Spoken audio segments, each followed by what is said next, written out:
I'm Justin Worland, correspondent at Time Magazine, and I'm joined here today with Tom Steyer, founder of Next Gen America. Justin, it's nice to talk to you. The Biden campaign spent a lot of time and energy building coalitions, especially around climate. That was a big effort that you helped lead. And so my question for you is just, did that pay dividends on election day, and what were the results that you saw? First of all, I think Joe Biden and Kamala Harris attracted a coalition around climate that was unique and incredibly powerful. I mean, they had support from organized labor in a way that they've never had it before. The head of the largest energy union in the country, Lonnie Stevenson from the IBEW, the International Brotherhood of Electric Workers, is a huge Biden-Harris supporter. They had support from the environmental justice community in a way that has never been seen before. They had support from traditional environmentalists and climate activists, and they had support from progressive business people like me. So that, it really was a unique and strong coalition built around a very strong plan, the Build Back Better plan, but also around an acceptance of the president-elect and the vice president-elect's commitment to climate. And you could see it. I mean, Joe Biden knows a lot about climate. He's passionate about it. He talked about it in the campaign. They ran ads at the end of the campaign. They talked about it in every presidential and vice presidential debate. So I think he really connected on this issue in a way that was really unique, and also is the strongest climate plan ever proposed on a federal level. And Justin, let me just give you some numbers that suggest how powerful this really was, because, I did start Next Gen America, which is the biggest youth voter mobilization. So I pay a lot of attention to how people under 35, American voters under 35, react. In May, Joe Biden's approval rating with young voters was minus 22%. In October, it was plus 23%. I mean, that is just a gigantic move. And the biggest part of that was young people connecting with him around that climate plan, around his passion and knowledge around it, about the priority he put on it. So when you say, what are the numbers that show?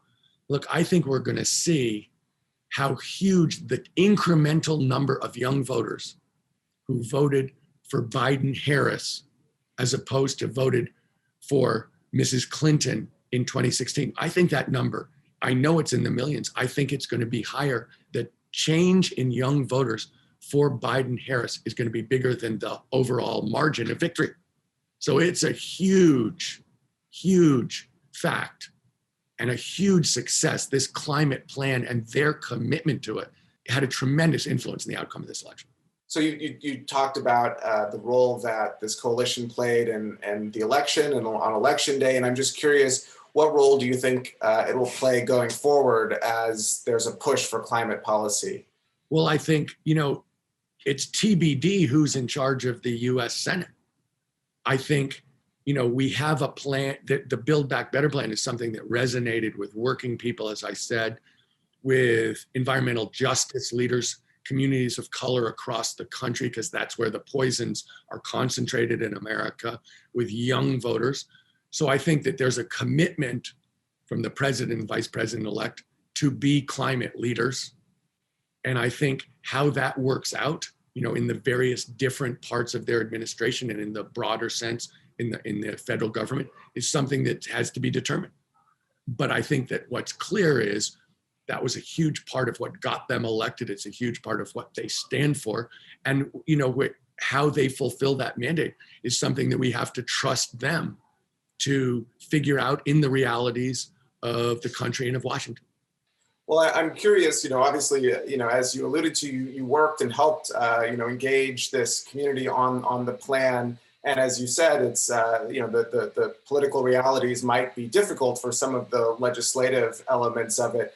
But I'm curious, do you have any thoughts about how you might get past that? And also, I want to ask specifically about stimulus spending, which was a big part of that. Do you see that as a big part of the solution still?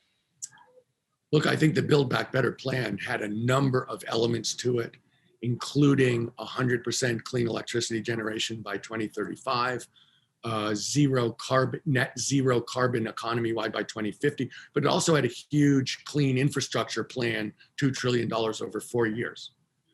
It's unclear. That was the plan. That remains the plan.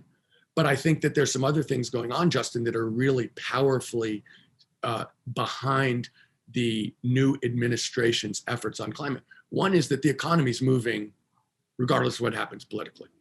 I mean, if you look at where the banks are, what they're talking about, who they're going to lend to. I mean, JP Morgan Chase said a month and a half ago, they're going to lend according to the Paris Accords. They have been funding every frontier oil and gas exploration around the world. And they're now saying something very, very different. And they're a huge bank. And I think that's indicative of where big banks are. You can see in the way valuations are of clean energy companies versus fossil fuel companies that the markets, that investors around the world believe we're moving to clean energy, period. If you look at the costs per kilowatt hour of clean energy versus fossil fuel energy, you can see that clean energy is winning on costs, on efficiency, and that is a margin which is only growing. That in fact, the markets, the business world can see that we're moving to clean energy. And let's be clear, this is a huge jobs question. If the United States doesn't lead the world in terms of these new clean energy markets, products, and businesses, then the Chinese and the Europeans will. And if that happens, that is terrible for working people across this country. We need, and I know the Biden, administration knows well that this is we can create millions of jobs in that Build Back Better plan. And we can create millions of jobs by winning internationally by harnessing American innovation and hard work. And if we don't do that, that is going to be, we can't win the Trump way on the products and industries of the past. We have to be leading economically. The markets are demanding it. The private sector is ready for it. Everything is poised for us to get that done, but we have to get it done. And so I think that's going to be a big function of how we win on climate, is that we harness the private sector in America to lead the way around the world in terms of producing products and businesses. Two things I want to follow up from that. One of which is just a question about, you've spent time engaging organized labor, talking to people about this transition and how it could actually be a positive thing. And this is something that, of course, is laid out in lots of different data and reports and analysis. But I'm just curious, how do you make that case to people on the ground? I mean, this is something I've experienced. While you might be able to make that case, sort of just by looking at these, analysis that I cite, it's harder to make that case sometimes to people on the ground. What did you learn? Do you have any best practices or thoughts about how to do that? I think there are two things that affect working Americans day to day in this transition. One is job creation, union job creation. If we succeed, rebuild the infrastructure in a clean way, that's millions of union jobs across the country in every state. We can try to overemphasize the need to create those jobs specifically in the parts of the country that need them the most. So that's one thing that people absolutely understand, that this is the way the world is going, and we can lead it and create millions of jobs or not.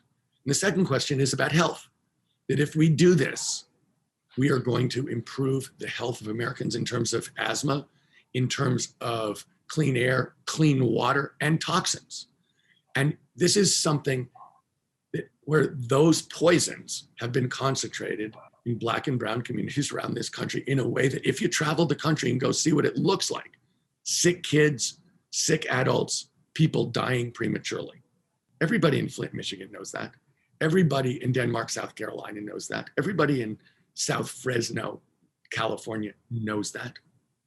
That's what's been happening. So when you talk about an issue that matters to people, health, jobs, that's the immediate impact of moving to clean energy. 60% of Republican voters want to move to clean energy. Everybody gets this. It's better for us in terms of creating jobs in the private sector. It's better for us in terms of creating the kind of infrastructure jobs that a government is responsible for, good union jobs. It cleans up the air and water. It lets us lead internationally. And by the way, we deal with the climate crisis that's burning our forests. And it just set a record today for the most storms ever in the Gulf that is crashing us, from the shores. This is something we have to do. Republican voters get this. Everybody gets this. But some people get it most of all. Well, I want to ask about your experience. You started a hedge fund, worked in finance. You alluded to some of the changes that are happening right now with regard to where the market sees things going. But I'm curious your thoughts about lobbying and whether there's more to see from the business community with regard to lobbying on climate, and what sort of difference you think that might make in the future of climate policy. Well, I started a business. I built it over 27 years. I was in the private sector for more than 30 years. And so when you talk about lobbying from the business sector, I view that as people talking about the interest they have as representatives of businesses that need to make money. And so I take it with a grain of salt, because I feel like that is part of the slice of what you need to know, but far from the only slice that you need to know. And we were just talking about environmental justice. Look, those are businesses that chose to put those poisons in those communities, right? That didn't just happen. That was not something that people were unaware of. That was a choice.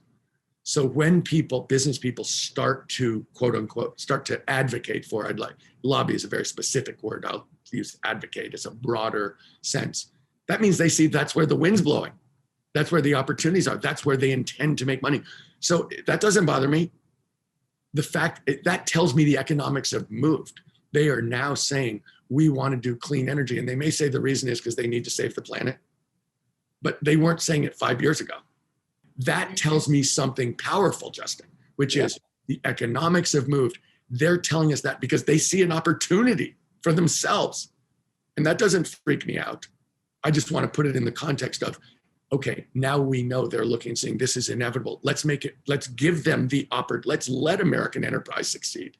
Let's let entrepreneurs and hardworking Americans, and we are the hardest working people in the world, let us put that hard work and ingenuity to work for us. Let's make sure that working people get their fair share, that this is, organized work, fair wage work, middle class work, but let's succeed as a country, broadly, and let's take advantage of that.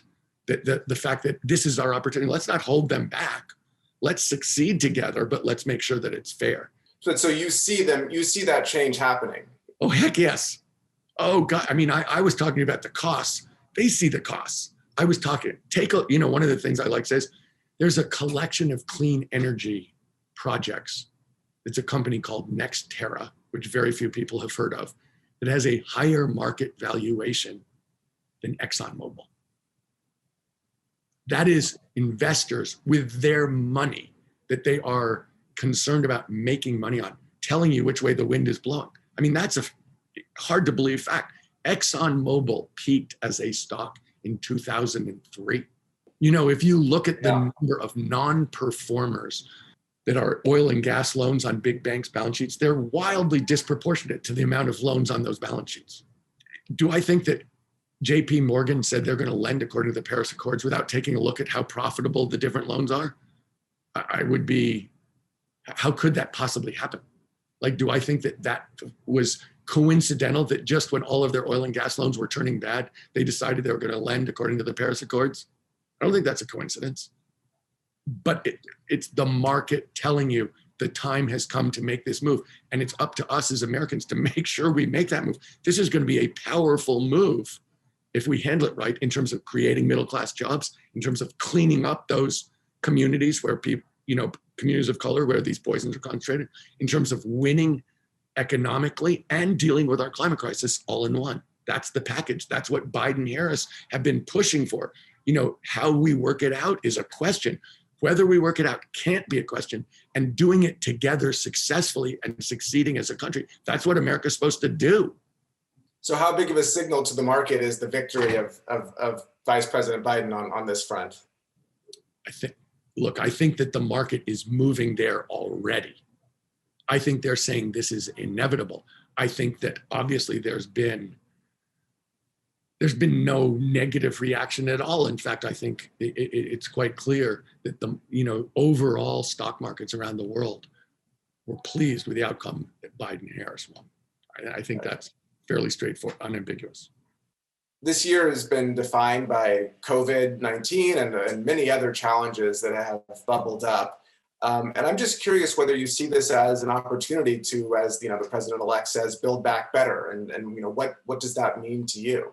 I mean, Justin, I think if you look at COVID and the response from the Trump administration, and you look at climate, and you look at the response from the Trump administration, the parallels are overwhelming.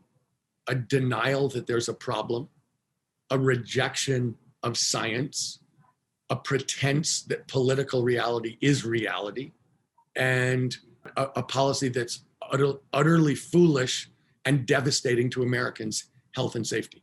Exact same program. I think that having Joe Biden and Kamala Harris running the country negates all of those mistakes, is an important, necessary step for the United States to get back to being the values-driven, leading country in the world. That's what it was absolutely essential this happened. And I think that in all of those, we're going to go back to being data-driven, objective, but also driven by compassion and caring about people. That's what Joe Biden and Kamala Harris stand for. That's what they ran on. That's why they got elected. Well, I just got one final question for you. It's the one I have to ask, which is, are you looking to join the administration? What's next for you? Look, I've been working on this for over a decade. I've been working full time on it. I want to do everything I can to help Joe Biden and Kamala Harris live up to the mandate they got elected on. And that involves, both economics and climate, environmental justice, and the rights of working people to organize. And so I want to support them as effectively and significantly as I possibly can. And that's what I'm going to do. Great. Well, thank you so much for taking the time to talk. It's great to chat. Justin, thank you very much. Nice to see you.